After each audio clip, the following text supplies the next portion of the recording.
The Marrow Thieves, Chapter The Miracle of Minerva, page 171. The council had a man on the inside, so the information was good. They told us what they had learned of Minerva after she was taken away from us. We had been wrong about the Marrow, but not about the theft. 3 recruiters drove an Ashinabi elder, female, to school, number 47E, the school closest to the Espanola settlement. She was compliant, jovial even, and recruiter number 1 noted in his log that there might be something fatally wrong with the subject's mind.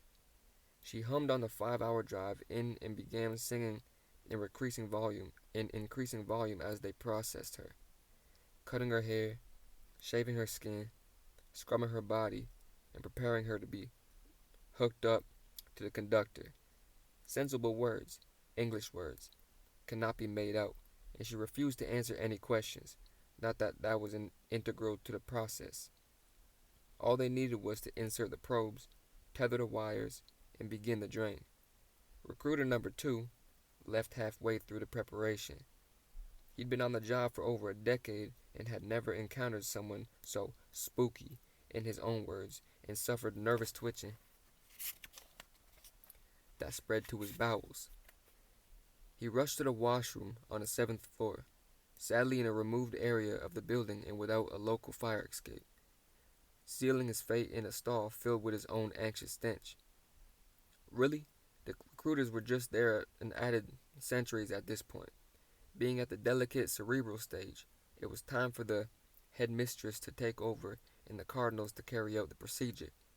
Recruiter number 3 stayed to satisfy his sadistic nature, and recruiter number 1 slouched off to sleep at his desk behind a storage closet with his cages of balls and padding. And he didn't find this part interesting. The chase was the crux after that. Who cared how the savages screamed or cried? The recruiters would later be identified through dental records. Minerva hummed and drummed on an old song on her flannel thighs throughout it all. But when the wires were fastened to her own neural connectors and the probes reached in her heartbeat and instinct, that's when she opened her mouth. That's when she called on her blood memory, her teachings, her ancestors. That's when she brought the whole thing down. She sang. She sang with volume and pitch in a heartbreaking wail that echoed through her relatives' bones, rattling them to the ground under the school itself. Wave after wave, changing her heartbeat to drum, morphing her singular voice to many, pulling every dream from her own marrow and into her song. And there were words in a language that the conductor couldn't process. Words the cardinals couldn't bear. Words the wires couldn't transfer. As it turns out, every dream Minerva had ever dreamed was in the language. It was her gift, her secret, her plan. She collected the dreams like bright beads on a string of nights that wound around her each day, every day until this one. The wires sparked, the probes malfunctioned. Bodies rushed around the room in a flurry of black robes like frantic wings beating against mechanics. The system failed all the way through the complication of mechanics and computers, burning each one down like the pop and sizzle of a string of Christmas lights, shuddered to ruin one by one. A council's man on the inside was called to school, number 47E, the day after the incident to take stock and investigate. He noted that several indigenous people were on site, camping around the edges of the property while it still burned, low now but full of thick smoke, unafraid of the inhabitants and curious as to the cause of the destruction. Gossip spread fast.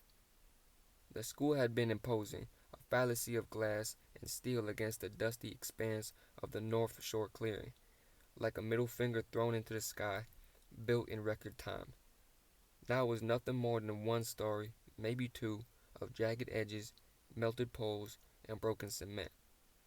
A spew of office chairs, smashed computer parts, and chewed up bricks lay on the ground around it. The fence was mostly thrown down, but the fortified gates still stood.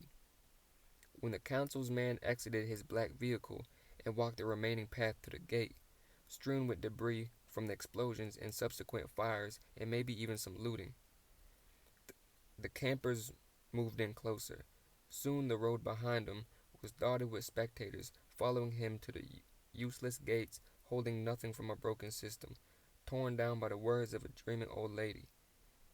The wind shifted so that the heat and smell bore down on the road, and with the council's man watching, the campers made their hands into shallow cups and pulled the air over their heads and faces, making prayers out of ashes and smoke.